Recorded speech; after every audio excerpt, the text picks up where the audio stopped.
Hello நண்பா, ஜனநாயகன் ட்ரைலரில் நிறைய references வந்து என் கண்ணில் பட்டுச்சு. அதை தான் இந்த வீடியோவில் உங்கள்கிட்ட சொல்ல போகிறேன். மொதல் விஷயம், தளபதி வெற்றி கொண்டான். இது வந்து தளபதியோட கேரக்டர் நேம். ஸோ நல்லா பார்த்தீங்கன்னா ஃபர்ஸ்ட் லெட்டர்லாம் பார்த்தீங்கன்னா டிவிகே, தளபதி வெற்றி கொண்டான். ஸோ படத்தில் அவர் டிவிகேன்னு கூப்பிட்றதுக்கு நிறைய சான்சஸ் இருக்குது. ரெண்டாவது விஷயம், நம்ம பார்ட்டியோட ஃப்ளாக் அப்படியே ரெப்ளிகேட் பண்ணுற மாதிரி அப்படியே 2 யானைங்க வந்து இப்படி வரும். 2 யானைங்க பிளிடுற மாதிரி நடுவில் விஜய் அவர்கள் வருவார். பின்னாடி ஒரு மரம் மாதிரி இருக்கும். அதை அப்படியே பார்த்தீங்கன்னா நம்ம டிவிகேயோட ஃப்ளாக் மாதிரி அப்படியே இருக்கும். மூணாவது விஷயம், மாற்றம்னு சொல்லிட்டு விஜய் அவர்கள் ஏதோ பிரச்சாரம் மாதிரி ஒரு மக்களை திரட்டிட்டு இயக்கம் மாதிரி ஒன்று நடத்திட்டு வர மாதிரி நடந்து வருவாரு. அதுல பாத்தீங்கன்னா நம்ம டிவிகே அருண்ராஜ் அவர்கள் வந்து இருப்பாரு.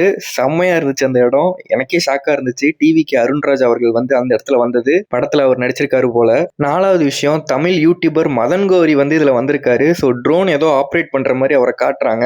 அவரோட அந்த ஒரு ஷாட் வந்து ட்ரெய்லர்ல வருது, மதன் கௌரியே தான் அது. அடுத்த விஷயம், பாபி டியோல் சொல்லுவாரு, இந்த மாதிரி மக்களுக்கு நல்லது பண்றேன்னு சொல்லி இதுக்குள்ள வராத, உன் உயிரை காப்பாத்திட்டு அப்படியே போயிருன்னு சொல்லுவாரு. அதுக்கு தளபதி விஜய் பதிலுக்கு திருப்பி போற ஐடியாவே இல்லை, ஐ எம் கம்மிங் அப்படின்னு சொல்லுவாரு. ஸோ இது நேரா டிஎம்கேக்கு சொன்ன மாதிரியே இருந்துச்சு. உங்களுக்கும் அப்படிதான் இருக்கும்னு நினைக்கிறேன். அடுத்த விஷயம், ஓஎம் அப்படிங்கிற விஷயத்தை வச்சு பாபி டியோல் ஏதோ பெருசா பண்ண போறேன் அப்படின்னு சொல்லுவாரு. அந்த ஓஎம்னா அந்த ரோபோட்டோட பேர் தான், அந்த ஹியூமனாய்டு ரோபோட்டோட பேரு. அதுல பாத்தீங்கன்னா ஓஎம் அப்படின்னு சொல்லி சிம்பிள் அதுல வந்து போட்டிருக்கும். அதை வச்சுதான் பெருசா ஏதோ பண்ண போறாங்க. அதை தளபதி வந்து கிளைமேக்ஸ்ல தடுக்கிற மாதிரி இருக்கும் போல.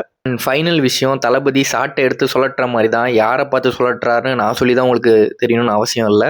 கொள்ளையடிக்கிறதுக்கும் கொலை பண்ணுறதுக்கும் ஏன்டா அரசியலுக்கு வரீங்க அப்படின்னு சொல்லி விஜய் அவர்கள் யாரையோ சொல்கிறாரு.